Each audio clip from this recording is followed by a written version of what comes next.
பொதுவாக தமிழ்நாட்டில் இன்றைக்கு இருக்கக்கூடிய அரசியல் சூழல் சம்பந்தமாகவும் வரக்கூடிய சட்டப்பேரவை தேர்தலை மார்க்சிஸ்ட் கம்யூனிஸ்ட் கட்சி எவ்வாறு எதிர்கொள்வது என்பது சம்பந்தமாகவும் ஒரு விரிவான விவாதம் என்பது நடைபெற்றிருக்கு.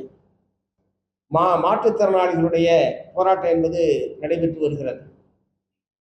அவர்கள் ஆந்திராவை போல தமிழ்நாட்டில் இருக்கக்கூடிய அனைத்து மாற்றுத்திறனாளிகளுக்கும் அவரவர்களுக்கு உரிய பாதிப்புகளுக்கு ஏற்ப அந்த மாதாந்திர பராமரிப்பு உதவித்தொகையை உயர்த்த வேண்டும் என்கிற கோரிக்கையை முன்வைத்து தொடர்ச்சியாக போராடி வருகிறார்கள்.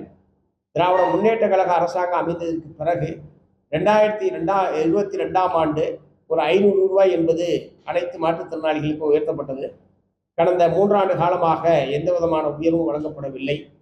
அதே மாதிரி மற்ற மாநிலங்களோடு ஒப்பிடுகிற போது இந்தியாவிலேயே மாற்றுத்திறனாளிகளுக்கு மிக குறைவான பராமரிப்பு தொகை வழங்கக்கூடிய ஒரு மாநிலமாக தமிழ்நாடு இருக்கிறது என்பதை நான் தமிழ்நாட்டினுடைய அரசுடைய கவனத்துக்கு கொண்டு வர விரும்புகிறேன். ஆகவேதான் அவர்கள் பெற்றுக்கொண்டிருக்கக்கூடிய பராமரிப்பு உதவித்தொகையை உயர்த்த வேண்டும் என்பதுதான் ஒரே ஒரு கோரிக்கை.